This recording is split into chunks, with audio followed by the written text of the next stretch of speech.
J'ai décidé de commencer par une anecdote. On est en Frimaire en 8, dans le département des Côtes-du-Nord, et suite à une altercation dans un cabaret, deux hommes sont arrêtés. On est en plein cœur de la Bretagne. Alors le juge de paix du canton de Plougnat, qui est chargé de l'enquête dans un premier temps, peine à en savoir un peu plus sur l'identité des deux prévenus, un certain Guillaume Rouget, dont on verra que le nom changera assez rapidement, qui, nous dit-il, vient de Vienne, en Autriche, et Pierre Chouache, de la Hongrie. Et s'il peine à en savoir beaucoup plus sur ces deux hommes, c'est attendu qu'ils ne s'expliquent pas clairement et que je ne peux entendre leur langue. Je ne peux entendre leur langue. Le problème est clairement posé ici d'emblée. Alors de nouveaux interrogatoires, notamment devant le tribunal du district dans un premier temps, puis devant la justice militaire à Rennes au début de l'an 9, permettent d'en savoir un peu plus. Le Guillaume Rouget est devenu Joseph Rojoux. Pierre Chouache est toujours Pierre Chouache. Le premier né en Hongrie, le second en Esclavonie. Prisonniers de guerre, prévenus de maltraitement envers des citoyens en les attaquant sur les chemins, vol et désertion du lieu de leur dépôt. Et l'interrogatoire, notamment devant la justice militaire à Rennes, permet d'en savoir un peu plus. En fait, ils se sont évadés d'un dépôt de prisonniers situé près de Limoges. Donc on est assez loin de la Bretagne centrale, et que, semble-t-il, en route vers les frontières du Saint-Empire, se dirigeant vers l'Autriche, ils se sont retrouvés au beau centre de la Bretagne. Et je pense, c'est dit implicitement dans les documents, que en prenant la direction du Rhin, Rhein en allemand, ils se sont retrouvés à proximité de Rennes, ce qui n'était pas exactement leur direction, et illustre ici les problèmes que peuvent poser le défaut de maîtrise de la langue française, entre autres, notamment en cas de tentative d'évasion. Alors il y a là de quoi interroger de manière plus large l'historien sur l'un des vecteurs essentiels des circulations et transferts culturels liés à la guerre, la langue notamment. Alors une langue qui est difficile à étudier, notamment parce qu'elle est jamais évoquée ou rarement évoquée pour elle-même, mais on a une foule d'indices dispersés, des fragments sans cohérence apparente qu'on va trouver dans des sources multiples et parfois assez inattendues. Par exemple, dans le manuel du voyageur de Madame de Genlis, publié notamment en 1807-1810, repris à plusieurs reprises ensuite, dans lequel il y a un chapitre consacré aux guerriers blessés, un type de voyageur un peu particulier qui doit être amené à se rendre sur le champ de bataille. Le problème fondamental, ce sont plus encore les silences des sources, parce que tout un tas de prisonniers qui ont raconté leur captivité ne disent rien de la manière dont ils ont pu échanger avec les autochtones. Je prends un seul exemple ici, le lieutenant Dutheillet de la Motte, qui est capturé lors de la capitulation de Dresde en 1813, qui va passer plusieurs mois, 8 mois nous dit-il, prisonnier en Hongrie, qui va faire la connaissance, je le cite, d'une jeune veuve, la comtesse de Chenaille, chez qui, je le cite toujours, j'allais loger. Elle eut 1000 tendres soins pour moi et je passais, grâce à son amour, mes 8 mois de captivité aussi agréablement qu'il était possible. Il ne dit rien de la langue, si vous me permettez cette allusion qui l'a pu utiliser au cours de ces mois de captivité passés en Hongrie. Alors au-delà de cette question de la langue de manière très générale, ça nous renvoie à des questions plus larges qui sont aux confluences de l'histoire militaire et de l'histoire culturelle. La question de l'apprentissage des langues, notamment pour les militaires, mais pas simplement. La circulation des savoirs dans l'Europe de l'époque moderne, entre autres. La construction de l'ennemi, la construction de l'autre qu'il y a par derrière, et puis aussi éventuellement les dimensions nationales des conflits qui s'affirment, leur éventuelle totalisation, et je profite de l'absence et de David Bell et d'Hervé de Révillon pour utiliser ce terme de totalisation. Alors au-delà des prisonniers de guerre, ces questions concernent aussi les simples occupants, bien évidemment, concernent ceux qui sont simplement, tout en étant guerriers, présents en territoire ennemi ou admis, mais étrangers, avec une particularité, me semble-t-il cependant, pour les captifs, pour les prisonniers, c'est qu'ils sont souvent en position d'infériorité. L'usage de la langue de l'ennemi va prendre une place particulière pour eux. Et puis il y a une autre dimension à prendre en considération, me semble-t-il, c'est la durée. Alors certes, la durée de la captivité de guerre est souvent limitée au XVIIIe siècle, sauf dans un cas exceptionnel, mais qui concerne un certain nombre de Français, c'est la captivité de guerre en Angleterre, et notamment en Angleterre pour les marins, où là on va être longtemps et parfois très longtemps prisonnier. On a des exemples de marins capturés au moment de la rupture de la paix d'Amiens en 1804 et qui ne reviennent qu'en 1814. Et ils ont passé 10 années en Angleterre avec la possibilité donc de faire quelques progrès en anglais, bien évidemment. Et donc de ce point de vue-là, les prisonniers de guerre constituent un observatoire presque privilégié des circulations et des transferts culturels, et c'est à eux que je voudrais m'intéresser donc plus particulièrement en me focalisant sur les formes, sur les modalités, sur les enjeux et les limites aussi de ces transferts culturels autour de 3 parties, et j'essaierai de tenir le temps qui m'a été imparti. Donc le premier point, c'est sur la diversité des situations de communication des prisonniers avec l'ennemi, avec l'autre, autour de 3 grands types de situations de communication, me semble-t-il. Je passe très rapidement sur la première situation qui correspond au moment de la reddition. Dans la mesure où sur le champ de bataille, dans le feu de l'action, la communication verbale est souvent assez limitée. Ce sont les gestes, le ton qui sans doute comptent plus que les paroles, et le coup de crosse n'est pas forcément le parangon du transfert culturel au sens strict du terme, donc je ne m'y attarde pas plus longtemps ici.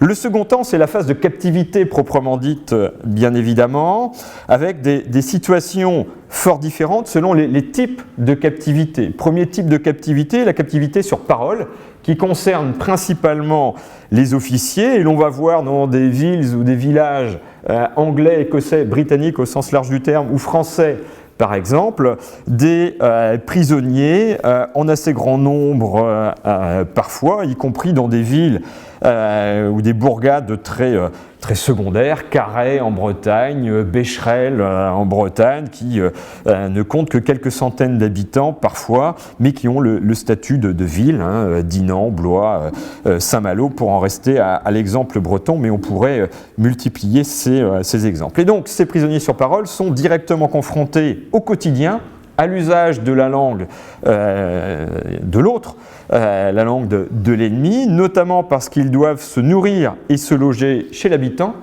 en général, ce qui implique ces contacts au quotidien. Alors ce sont ces prisonniers qui d'ailleurs vont souvent intégrer les cercles de la sociabilité locale, et notamment des élites locales, les concerts, les bals, les soirées théâtrales, les loges maçonniques, les académies et les sociétés savantes, qui sont aussi autant d'occasions de se confronter à la langue de l'autre ou de vérifier le caractère international de sa propre langue. C'est Casimir d'Arpentigny, qui est prisonnier en Russie en 1813-1814, qui nous dit au sujet de la bonne société de la petite ville qui l'accueille en Russie. Donc nous retrouvions notre patrie dans la langue favorite des châtelaines, dans leurs toilettes, dans le luxe élégant de leurs meubles, dans la saveur de leur vin, et à leur grand étonnement, nous en usions chez elles comme chez des amis ou des compatriotes. La chose me semble intéressante ici. Pour les prisonniers enfermés dans des forts, sur des pontons, dans ce que les prisonniers français en Angleterre appellent des prisons de terre, les possibilités de communiquer sont plus limitées et limitées en fait à leurs gardiens en général, avec quelques grands types d'ordres, des prescriptions, des interdits. Il y a encore une communication qui peut se passer de la parole, les coups de crosse, les coups de baïonnette, les tirs dans un certain nombre de cas. Il n'en reste pas moins que l'usage de la langue de l'ennemi est particulièrement utile dans un certain nombre de situations. C'est un corsaire malouin, Guillaume Angenard, qui raconte comment, alors qu'il est enfermé dans le cachot d'un ponton, grâce à l'un de ses co-détenus détenu qui lui aussi est de Saint-Malo, qui nous dit-il parlait fort bien anglais. Ils réussissent à se faire passer pour malades et à être transférés donc du cachot d'un ponton au ponton hôpital Le Caton, dont ils vont réussir à s'évader. S'ils étaient dans le cachot du premier ponton, c'est parce qu'ils avaient échoué dans une première tentative d'évasion. Alors on va chercher en général une langue commune. Cette langue commune, c'est assez fréquemment le français, notamment pour les strates les plus élevées, les officiers à l'échelle européenne de manière globale. C'est aussi le latin dans un certain nombre de cas. Alors des cas un peu surprenants, c'est un certain Bernos qui est soldat au régiment de Limousin, qui est prisonnier en Hongrie en 1743 et qui nous dit que comme les Hongrois entendent le latin dont leur idiome est composé, j'en suis pas totalement sûr, il nous fut facile de nous faire entendre par les gens qui se trouvaient là. Désiré Fuselier, qui est médecin, prisonnier en Russie, nous dit que notamment pour communiquer avec des membres du clergé orthodoxe, c'est par l'intermédiaire du latin qu'il va pouvoir échanger dans un certain nombre de cas. On a des exemples sur l'allemand, on a un exemple assez exceptionnel mais qui me semble intéressant d'un officier de hussards français capturé par les troupes autrichiennes pendant la guerre de succession d'Autriche et qui écrit à l'un de ses proches restés en France « Je ne peux que me louer des façons qu'on a eues pour moi chez les ennemis, surtout les officiers de hussards qui m'ont d'abord pris en amitié, m'entendant parler hongrois. » Donc cet officier français parlant hongrois parce qu'officier de hussards va pouvoir se faire comprendre finalement d'autres officiers hussards, cette fois-ci en Autriche. Ponctuellement, on recourt à des interprètes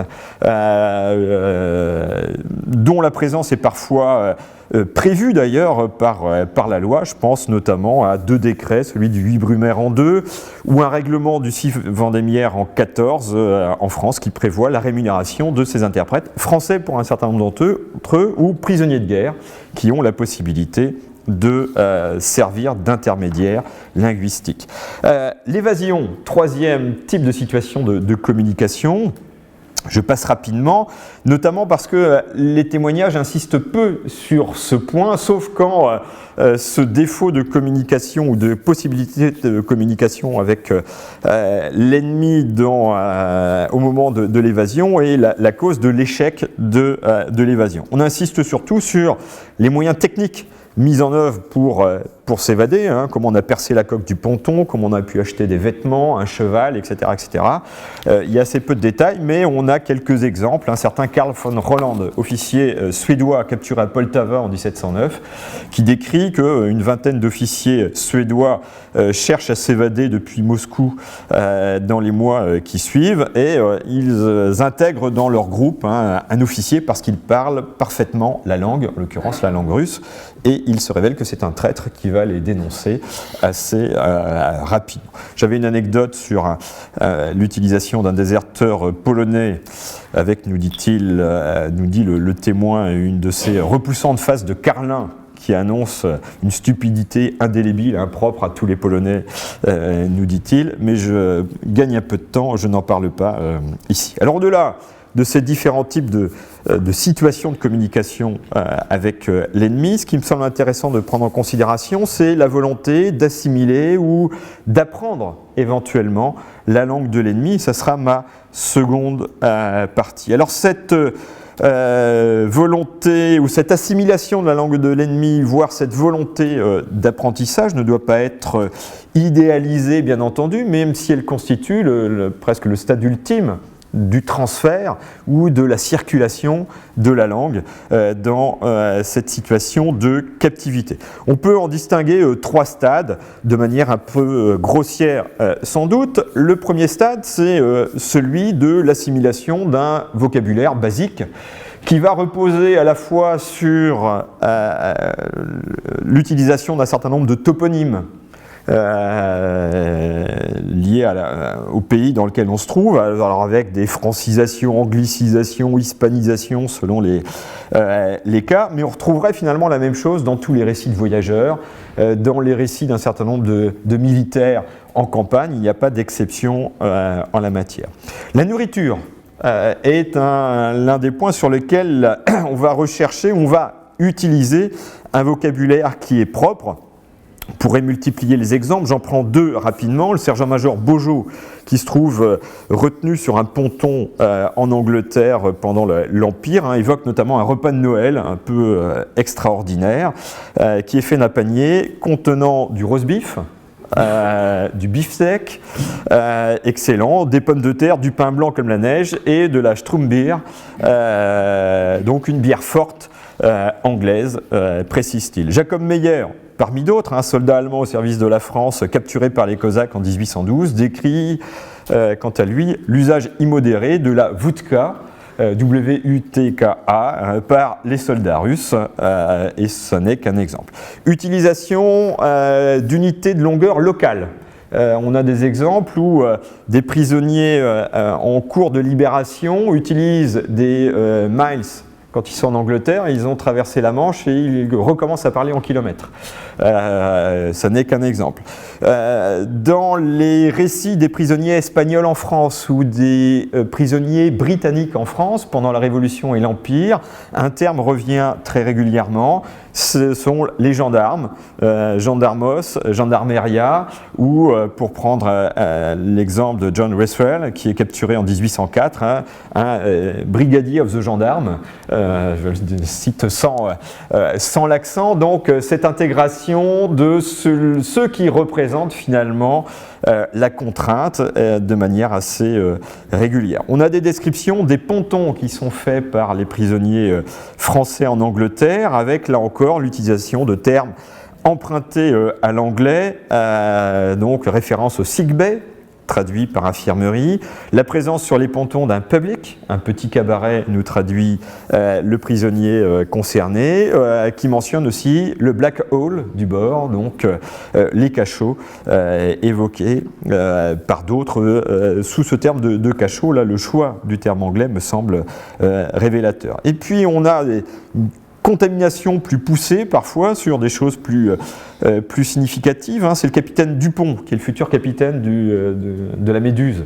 qui donnera lieu au fameux radeau, qui est prisonnier sur parole dans un village du sud de l'Angleterre et qui évoque le risque encouru par certains prisonniers qui ont broqué leur parole.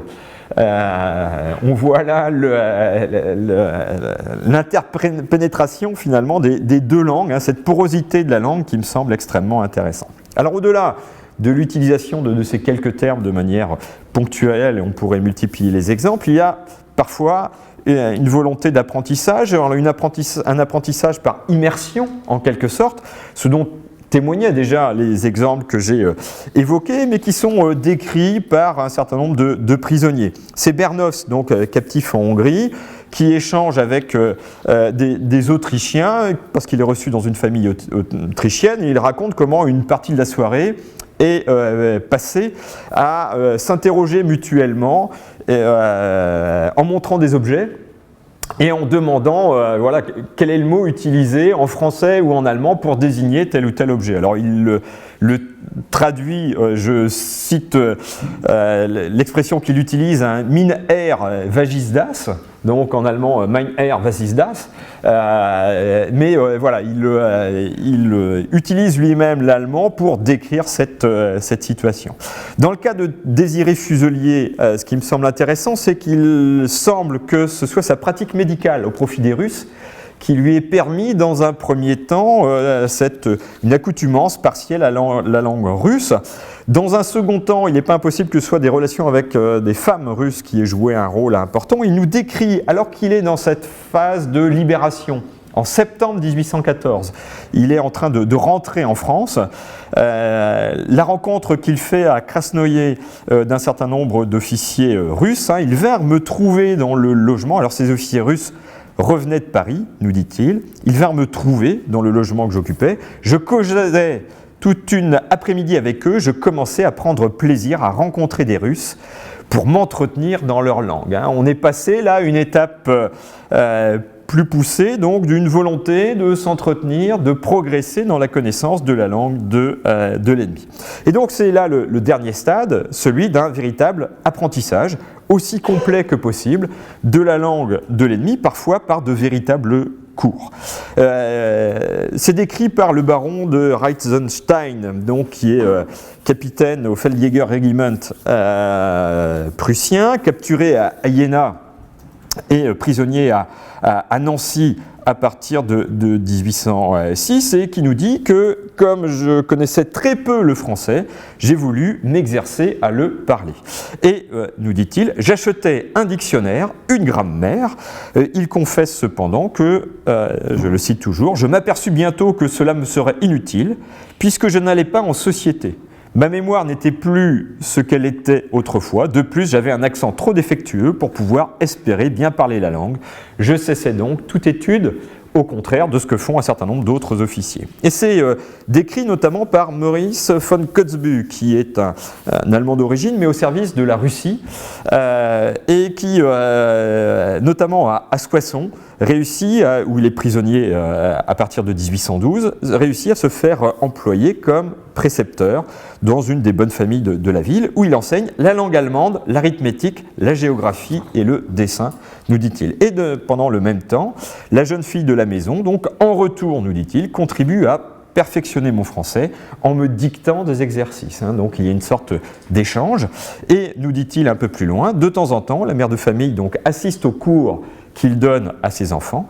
Les erreurs de prononciation que je commettais étaient instantanément corrigées et j'étais fréquemment obligé de répéter un mot encore et encore jusqu'à ce que je puisse le prononcer à la satisfaction de tous. On est là dans l'étape ultime.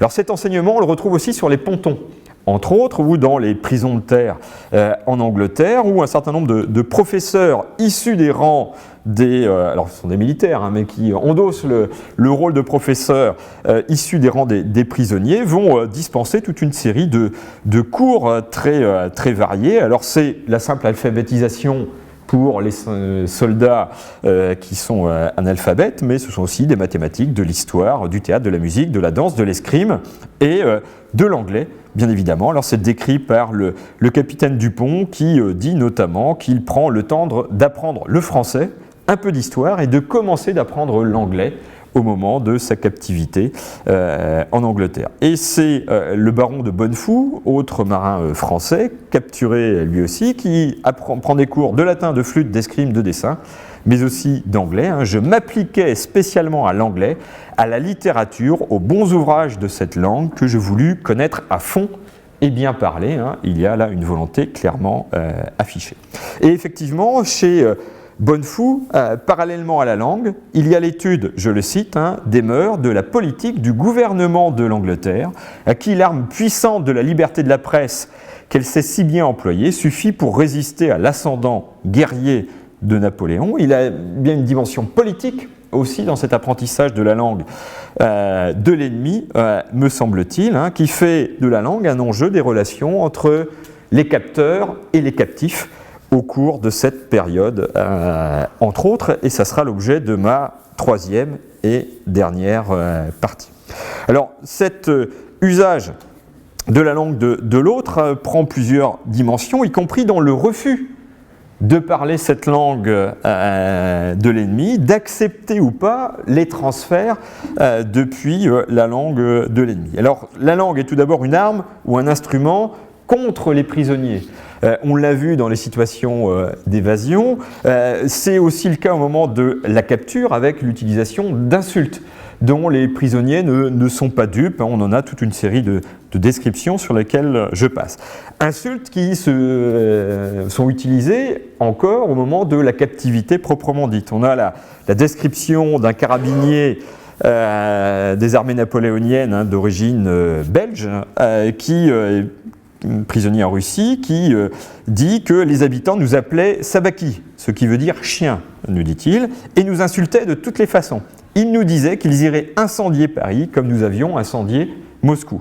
Mais il précise un peu plus loin que très rapidement, nous les craignions moins qu'auparavant car nous commencions à comprendre leur langue. Nous commencions à comprendre leur langue et on voit que les rapports s'inversent désormais en quelque sorte. Et la langue nationale devient aussi une arme entre les mains des prisonniers pour résister en quelque sorte d'une certaine manière, pour s'opposer sous certaines formes à la captivité. Alors, ça passe par des formes très variables, je n'insiste pas, mais le choix d'inscription en français sur des pierres tombales, par exemple, pour des prisonniers français morts en Angleterre. Le choix d'un nom très clairement français pour la cantine d'un certain nombre d'officiers prisonniers sur parole dans telle ou telle petite ville d'Angleterre. Hein. Il y a par exemple à Wincanton un restaurant pour les aspirants, et c'est affiché comme ça dans cette ville d'Angleterre. Hein. Le choix me semble révélateur. Les représentations théâtrales en français, alors qu'il y a toute une série de condamnations, notamment pour les propos politiquement ou moralement condamnables de ces représentations théâtrales. Alors ce sont les mémoires de Jean-Ponce-Guillaume Viennet, futur académicien, qui décrivent comment il se fit, alors qu'il est prisonnier en Angleterre sur un ponton, directeur de spectacle en charge de recruter une troupe sur le ponton où il est prisonnier. Donc, tous les emplois furent pris à l'instant même. 3 pièces furent mises à l'étude: La mort de César, Brutus, L'amant bourru, on change un peu de répertoire, et puis finalement nos représentations, je continue à le citer, hein, firent du bruit à Plymouth. Les belles dames voulurent en jouir. On établit une tente sur le passe-avant opposé au théâtre pour les garantir du soleil. Nous y gagnâmes de plus jolis costumes et la présence de quelques ladies que j'eus la permission d'aller visiter dans la chambre du capitaine. Tout cela parlait français à merveille et nous offrait une distraction aussi agréable que nos comédies, hein, la possibilité de voir des femmes. Pour ces hommes qui sont sur des pontons, ça n'est pas rien, sans doute. C'est aussi la diffusion de sa propre langue par l'intermédiaire de cours de sa langue dispensée à la population locale. Hein, tout un tas de Français, en Grande-Bretagne notamment, mais pas simplement, font des offres de services pour donner des cours de français ou de latin d'ailleurs. On a quelques affiches qui nous sont parvenues, et certains vont s'établir en Grande-Bretagne au lendemain des traités de paix de 1814 ou 1815. Alors de la résistance, entre guillemets, on passe à la recherche d'un rapprochement, d'une proximité au moins relative avec la langue de l'ennemi et avec l'ennemi de manière plus large, dans le cadre là, de véritables échanges culturels, transferts culturels, circulation culturelle plus palpable. J'avais un certain nombre d'exemples, j'en prendrai 2 très rapidement. Le premier, c'est celui de Désiré Fuselier, et qui finit par, nous dit-il à plusieurs reprises, prendre plaisir à parler la langue russe alors qu'il est prisonnier en Russie, et qui prend soin de distinguer donc cette langue russe qu'il commence à parler presque couramment du mauvais allemand parlé par les juifs, entre autres, ou le polonais parlé par les lituaniens, hein, pour bien se distinguer finalement de ces autres catégories de population qui sont présentes en Russie. Et ces récits vont être l'occasion souvent de se livrer à une vraie description ethnographique des pays qui sont traversés, des pays dans lesquels on est prisonnier, donc en intégrant tout un vocabulaire qui va servir à décrire de manière aussi précise que possible les mœurs de ces différents pays, mais comme le feraient finalement des voyageurs finalement. Dans le cas de Fuselier, ce qui me semble intéressant de noter pour finir, et j'en suis presque à ma conclusion, c'est ce qu'il dit indirectement de ce qu'il doit à sa pratique de la langue russe, et notamment la rencontre d'une jeune noble polonaise au moment où il est sur la route du retour, et les limites finalement de cette pratique de la langue russe. Elle comprenait peu la langue russe, en effet, ce qui ne m'accommodait guère, se désole-t-il. J'aurais sacrifié le latin et le peu de russe que j'ai étudié pour parler la langue polonaise et pouvoir m'entretenir avec cette douce personne. Que de choses agréables nous adressâmes sans nous comprendre à moitié, regrette-t-il pour conclure, hein, illustrant les limites des échanges linguistiques et au-delà donc des transferts culturels ou autres au cours de ces mois de captivité. Alors vous l'aurez compris, il reste beaucoup à faire sur ces questions de la langue pendant la captivité, en croisant notamment des problématiques qui ne sont pas propres aux prisonniers, mais qui concernent aussi, je l'ai dit, les militaires de manière générale en pays étrangers et les voyageurs aussi parfois.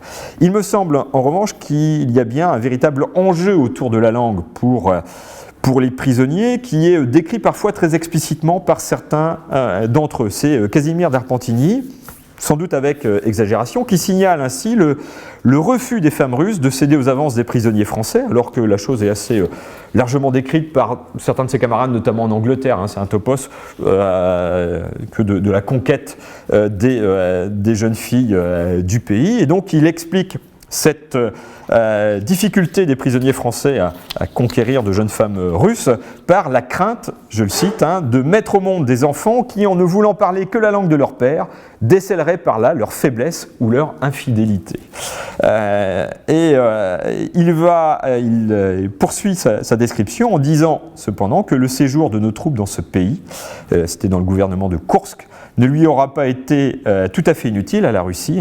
Il y avait parmi nos soldats d'excellents ouvriers qui mirent les Russes au fait d'un grand nombre de procédés industriels, par eux jusqu'ici inconnus. Ils propagèrent des recettes pour l'agriculture, l'éducation des bestiaux, etc. Et donc il illustre finalement que la langue n'est pas tout, bien évidemment, dans ces transferts autour des prisonniers, mais la langue joue un rôle important, comme le montre le fait, par exemple, que Bonnefou, prisonnier en Angleterre, va publier en 1816 une grammaire de la langue anglaise qui va faire référence dans la marine française pendant un certain temps. Il n'en reste pas moins que plus que la langue, ce sont sans doute des représentations de l'autre que ramènent les prisonniers en France, entre autres, mais pas simplement au moment de leur libération. Représentation de l'autre qui contribue à diffuser dans de larges franges de la société des sentiments souvent ouvertement xénophobes. Je pense notamment à la place prise parce que